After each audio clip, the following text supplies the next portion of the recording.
Waalaikumsalam. Silakan masuk mas. Oke. Silakan duduk mas. Dengan Mas Maulana ya? Ya. Iya ya, sudah ngechat saya sebelumnya itu kan ya. Biasanya dipanggil siapa mas? Saya kalau di rumah sih biasanya dipanggilnya Furkoni ya, karena nama lengkap saya ini Maulana Abdullah Furkoni. Oh, itu. Tapi kalau misalnya di kampus ataupun di sekolah gitu dipanggilnya Maulana Pak. Jadi untuk sekarang dipanggil Maulana aja. Oh Maulana aja ya. Oke baik Mas Maulana. Bagaimana perasaan Mas hari ini? Cukup baik sih Pak hari ini. Alhamdulillah. Tadi dari mana ini mas? Kalau Saya boleh tahu. kebetulan dari tempat temen habis kerja kelompok. Oh udah kelompok. Jadi Nugas. langsung ke sini gitu ya? Iya. Oke. Karena kita udah jadwalinnya hari ini kan. Oh iya betul. Jadi kita ngikut jadwal aja gitu lah ya. Dan kalau boleh tahu maksud dan tujuan mas kesini apa? Kalau untuk maksud dan tujuan saya melakukan konseling ini adalah saya punya masalah tentang kepercayaan diri saya, Pak. Oke baik mas. Jadi sebelumnya mungkin perkenalkan dulu, saya Rois Fatoni, biasa dipanggil Rois bisa. Dan di sini saya berperan sebagai konselor yang insya Allah nantinya saya akan membantu apapun yang mas keluhkan, apapun permasalahan yang ingin mas ungkapkan. Jadi nanti saya di sini sebagai fasilitator yang mana nantinya saya akan membimbing mas untuk ya memecahkan dan juga menemukan solusi dari permasalahan yang sedang Mas Maulana alami. Dan di sini saya perlu menjelaskan terlebih dahulu ya Mas ya, tentunya ya dalam konseling ini dari permasalahan Mas tadi, yaitu tentang kepercayaan diri. Tentu itu butuh yang namanya konseling Mas. Jadi konseling itu nanti proses pemberian bantuan lah ya bagi orang-orang yang bermasalah, maksudnya bermasalah dalam hal kepribadian dan sebagainya. Dia belum menemukan solusi dari masalah pribadinya. Nanti insya Allah di sini kita akan membantu untuk memfasilitasi sampai Mas Maulana nanti menemukan titik tengahnya, menemukan titik terangnya sampai menemukan solusi dari permasalahan yang Mas Maulana sedang alami saat ini gitu. Dan di proses konseling ini, di sini saya perlu menjelaskan terlebih dahulu ya Mas ya. Di sini kita ada 3 asas yang perlu kita ketahui ya Mas ya. Yang pertama ada asas keterbukaan. Jadi nanti selama keberjalanan konseling pada hari ini, saya diharapkan Mas Maulana untuk terus terbuka gitu, supaya saya bisa lebih mudah gitu untuk membimbing Mas Maulana, memfasilitasi Mas Maulana untuk menemukan solusi dari permasalahannya gitu. Jadi semakin terbuka Mas Maulana, nanti tentu saya akan lebih mudah gitu untuk membantu Mas Maulana dalam memecahkan permasalahan yang sedang dialami gitu. Yang kedua ada asas kerahasiaan, yang mana di asas kerahasiaan ini apapun nanti yang Mas Maulana ucapkan, apapun yang Mas Maulana ungkapkan, mau sesensitif apapun hal tersebut, di sini kami tentu akan berkomitmen dan juga berupaya untuk terus menjaga hal tersebut, untuk merahasiakan hal tersebut itu tanpa orang lain ketahui. Tapi perlu diketahui juga Mas Maulana bahwasannya kami memang menjaga rahasia. Namun bila yang diucapkan Mas Maulana ataupun ada hal-hal yang hal tersebut itu mengancam keselamatan Mas Maulana ataupun keselamatan orang lain, tentu di sini kami ya harus menyerahkan gitu kepada pihak yang berwenang ya. Gitu. Apakah dari Mas Maulana sepakat atas hal tersebut? Baik Pak, sepakat. Oke. Jika memang itu dapat membahayakan saya ataupun orang lain ya bisa diberitahuan kepada pihak yang lebih berwenang ya. Iya betul Mas. Dan hal tersebut kan urgent juga ya Mas ya. Jadi kalau nggak diberitahukan ya tentu kita khawatir dengan hal yang tidak untuk kedepannya gitu kan ya. Dan sebelum kita masuk ke sesi konseling, ada satu asas lagi ya Mas ya, yaitu ada asas kesukarelaan. Jadi Mas Maulana kesini atas dasar keinginan pribadi Mas Maulana atau ada yang memaksa atau ada yang menyuruh gitu Mas? Kalau untuk itu karena hal ini mengganggu saya ya, jadi saya kesini atas kemauan saya sendiri sih Pak. Alhamdulillah. Berarti dari asas kesukarelaan tadi Mas Maulana kesini itu atas dasar keinginan pribadi ya? Iya Pak. Oke betul. Dan dari melihat keterbutuhan juga, tentu hal tersebut kan juga sangat-sangat dibutuhkan sama Mas Maulana. Oh ya Mas Maulana kalau boleh tahu sekarang sebagai mahasiswa atau apa? Sekarang saya sebagai mahasiswa Pak, Oh ya, semester 4. oh semester 4. Iya. Tentu kalau masalahnya tadi terkait kepercayaan diri tentu sangat-sangat berpengaruh juga ya Mas ya terkait keberjalanan sebagai mahasiswa gitu. Dan mungkin boleh langsung diceritakan dan juga diungkapkan Mas terkait permasalahan tadi terkait kepercayaan diri Oke. yang sudah Mas Maulana ungkapkan tadi di awal.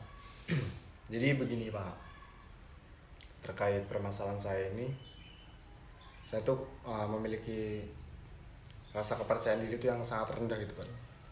Ketika saya ada di depan umum ataupun di depan teman-teman saya gitu yang banyak itu, saya merasa gugup gitu Pak. Apalagi ketika saya melakukan presentasi ataupun tugas yang harus saya bicarakan di depan mereka gitu Pak. Jadi saya merasa apa ya, gugup gitu Pak di depan mereka tuh. Dan misalnya gini, saya akan melakukan presentasi nih ya, semua materi yang sudah saya hafal dan sudah saya pahami seketika buyar gitu Pak di depan mereka gitu, karena kepercayaan diri saya yang kurang. Oke, jadi tadi di situ ada beberapa poin yang saya tangkap ya Mas ya. Terkait yang pertama, Mas Maulana tidak percaya diri apalagi ketika di depan umum ya Mas ya. Terus dari kepercayaan diri itu menyebabkan Mas Maulana jadi gugup. Dan setelah gugup juga itu menyebabkan Mas Maulana buyar gitu lah ya pikirannya ya jadinya. Oke, jadi apa sih yang Mas Maulana pikirkan gitu di saat Mas Maulana itu ada di depan umum gitu? Jadi ketika di depan umum itu saya tuh merasa takut gitu Pak, akan penilaian dari orang lain gitu. Saya takut dinilai buruk oleh orang lain gitu ketika saya melakukan presentasi ataupun apapun itu. Oke, jadi lebih ketakut ya Mas ya.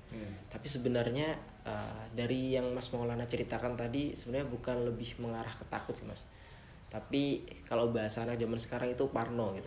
Jadi sebelumnya mungkin kita harus bisa membedakan dulu Mas mana itu takut, mana yang namanya parno gitu.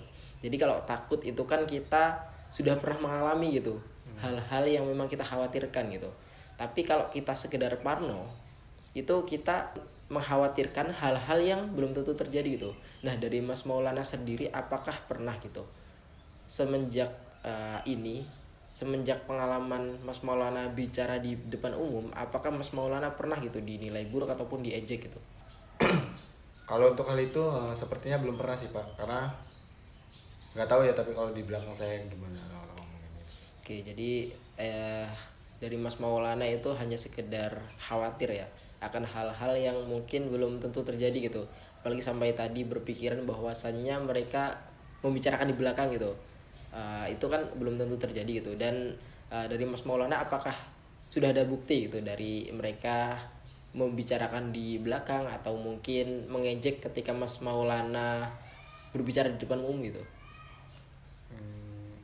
Belum ada sih Pak. Iya, belum ada. Jadi itu hanya sekedar kekhawatiran kan ya Mas ya. Gini Mas Maulana, mungkin kita bisa melihat dari sudut pandang mereka dulu ya Mas Maulana ya, terkait apa yang Mas Maulana pikirkan gitu terkait orang-orang ketika Mas Maulana berbicara di depan umum gitu. Mungkinkah dari mereka ketika Mas Maulana berbicara di depan umum mereka akan hanya menilai yang buruk-buruk tentang Mas Maulana? Apakah Mas Maulana berpikir seperti itu? Iya sih Pak, karena soalnya tatapan mereka tuh seperti biasa aja gitu loh, nggak ada ketertarikan gitu Pak. Jadi lempeng gitu pandangan mereka itu. Oke, bisa jadi kan ketika mereka melihat Mas Maulana dengan lempeng gitu tadi yang kata Mas Maulana bilang tadi, itu bisa jadi siapa tahu kan dari mereka malah berpikir yang positif gitu tentang Mas Maulana. Mas Maulana pernah berpikir seperti itu nggak terkait itu? Untuk sekarang belum, tidak terpikirkan seperti itu sih Pak. Oke, sebenarnya kita bisa merubah gitu pola pikir kita ya Mas Maulana ya. Dari yang tadinya kita berpikir negatif terkait orang-orang, biasanya mereka berpikir yang enggak nih tentang aku ketika berbicara di depan umum. Nah, mungkin kita bisa merubah dulu Mas Maulana. Biasanya bisa jadi ketika mereka memperhatikan kita, yaitu mereka fokus gitu dengan apa yang kita bicarakan, dan juga bisa jadi mereka malah salut gitu dengan apa yang kita bicarakan gitu. Coba kita mencoba untuk berpikir seperti itu dulu Mas. Tapi menurut Mas Maulana mungkin gak sih kalau orang-orang ketika memperhatikan Mas Maulana itu malah berpikir yang baik-baik gitu, atau mungkin salut dengan apa yang Mas Maulana bicarakan? Kalau menurut saya, kalau di dalam pikiran saya sih nggak mungkin sih Pak. Oke. Mungkin pembawaan saya yang kurang dan juga saya agak belibet ya ketika ngomong. Mungkin Oke, begitu. disebabkan oleh itu. Oke, jadi belibet dan juga pembawaan masalah Mas Maulana yang katanya kurang tadi itu kan dari sudut pandang Mas Maulana ya. Nah, kalau misal dari sudut pandang orang lain, apakah menurut Mas Maulana mereka hanya berpikir gitu tentang yang negatif-negatif tentang Mas Maulana? Kalau seharusnya sih enggak ya Pak ya. Nah, di situ poinnya.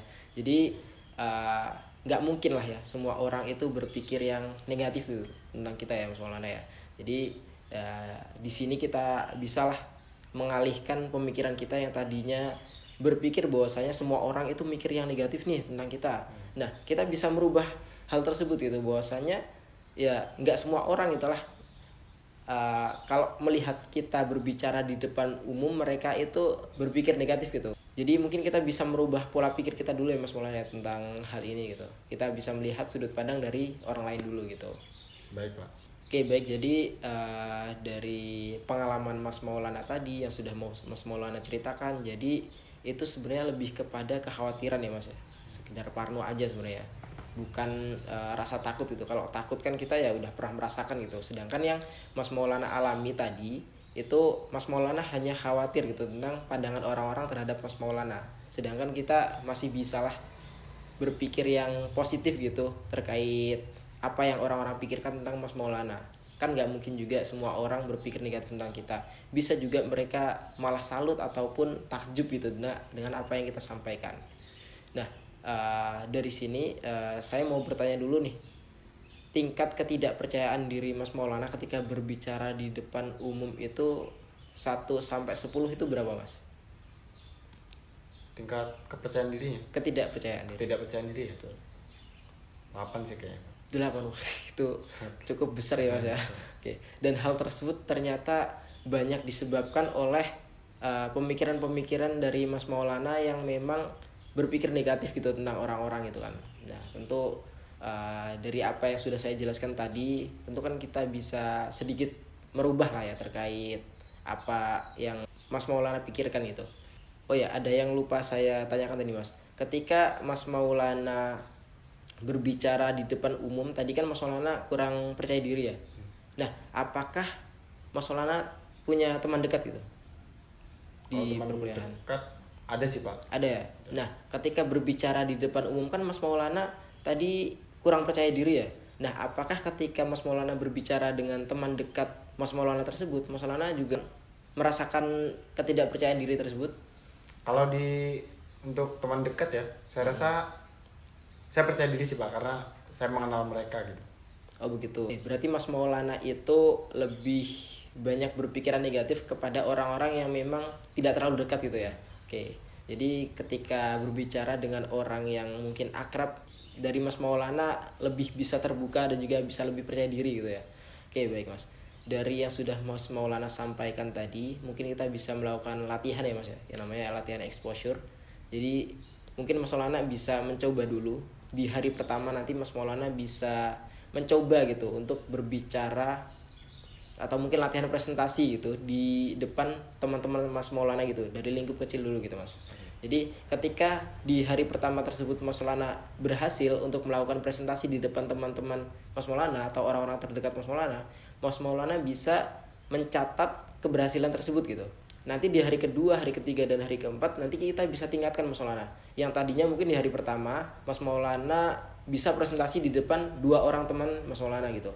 Di hari kedua bisa juga nanti kita tambahkan gitu jumlah orangnya. Dari yang tadinya 2 jadi 3, terus yang tadinya 3 jadi 4 gitu. Dan setiap Mas Maulana sudah berhasil melakukan presentasi tersebut, Mas Maulana bisa mencatat keberhasilan tersebut. Dan nanti Mas Maulana ketika sudah berhasil melakukan hal tersebut selama periode 1 pekan, setiap pekannya nanti Mas Maulana bisa menghubungi saya gitu. Oke, apakah dari Mas Maulana bersedia melakukan latihan tersebut? Saya bersedia Pak. Berarti ini kita mencoba dengan teman ini di luar teman dekat berarti Pak ya? mungkin di hari pertama itu bisa dengan teman dekat dulu nggak apa-apa Mas. Oke. Jadi ketika Mas Maulana sudah percaya diri gitu berbicara dengan teman dekat Mas Maulana, mungkin Mas Maulana di hari selanjutnya nanti bisa menambahkan satu orang itu dari luar teman dekat Mas Maulana gitu. Oke. Jadi ya kita bertahap lah ya Mas ya. Iya, yang namanya latihan itu tentu kan tidak bisa langsung instan ya Mas Maulana ya. Jadi kita harus bertahap. Mungkin yang pertama kita di lingkup teman dekat dulu. Nanti di hari berikutnya nanti kita tambahkan satu orang dari di luar teman dekat kita. Lalu di hari berikutnya lagi kita mungkin tambahkan lagi orang-orang lebih banyak lagi dari luar teman dekat kita gitu. Jadi dari situ Mas Maulana bisa bertahap lah latihan untuk lebih percaya diri gitu. Begitu Mas Maulana. Apakah Mas Maulana bersedia? Baik Pak, saya bersedia untuk melakukan hal tersebut. Oke baik, nanti dalam periode 1 pekan Mas Maulana bisa menghubungi saya ya Mas ya terkait hasil dari apa yang sudah Mas Maulana lakukan gitu. Baik Pak. Jadi nanti saya bisa memantau lah ya, bisa memeriksa apakah dari Mas Maulana ada perkembangan gitu. Ketika nanti dari Mas Maulana proses latihan Mas Maulana itu tidak ada perkembangan atau minim perkembangan, nanti kita bisa melakukan sesi konseling di pertemuan berikutnya ya Mas Maulana. Oke baik, untuk sesi konseling pada hari ini mungkin kita cukupkan dahulu ya Mas Maulana ya. Karena pada konseling ini kan tidak bisa ya Mas, kalau hanya satu sesi saja terus langsung berhasil gitu. Kita kan perlu tahap-tahap juga. Jadi nanti kita cukupkan dulu di sesi pertama ini. Nanti Mas Maulana melakukan latihan exposure dulu. Setelah itu nanti kita bisa menjadwalkan kembali terkait pertemuan kita berikutnya Mas Maulana. Oke, baik Pak. Jadi sebelumnya saya mengucapkan terima kasih banyak karena Bapak sudah memberikan saran-saran dan juga mengubah pandangan saya terhadap ke pandangan saya terhadap orang lain gitu Pak. Jadi saya harus merubah pola pikir saya dan juga pandangan buruk saya terhadap orang lain yang mungkin hal itu dapat mengganggu kepercayaan diri saya Pak. Iya betul. Dan juga memberikan saran-saran yang kiranya dapat saya lakukan untuk membuat rasa kepercayaan diri saya meningkat gitu Pak. Oke baik. Jadi dari pembicaraan kita tadi apa yang Mas Maulana rasakan itu setelah melakukan obrolan kita tadi? Untuk yang saya rasakan lumayan lega sih Pak, dan juga saya agak takut untuk memulainya sih. Leganya itu karena ya saya dapat pencerahan lah istilahnya. Kayak dapat pandangan apa yang harus saya lakukan dan apa yang akan saya lakukan itu saya sudah dapat. Dan untuk ketakutannya ya saya takut untuk gagal sih. Oke, takut untuk gagal itu wajar ya Mas Maulana, apalagi baru memulai. Dan kita tentu nggak bisa langsung satu kali latihan langsung berhasil, itu kan tentu tidak bisa ya. Tentu kita harus bertahap juga ya Mas Maulana ya. Dan yang pertama tentu kita harus melawan dulu rasa takut kita itu Mas. Dan sebenarnya bukan rasa takut ya, lebih kepada kekhawatiran kita, karena kita mengkhawatirkan hal-hal yang belum tentu terjadi gitu. Jadi yang pertama kita harus melawan hal tersebut dulu gitu. Kita harus mengubah pola pikir kita bahwasanya ya hal-hal yang kita khawatirkan itu kan belum tentu terjadi gitu. Lalu apa salahnya gitu untuk memulai? Lebih baik kita memulai dan gagal daripada kita tidak pernah memulai sama sekali, begitu Mas Maulana. Ya, kiranya itu saja sih Mas Maulana yang dapat saya sampaikan kepada Mas Maulana.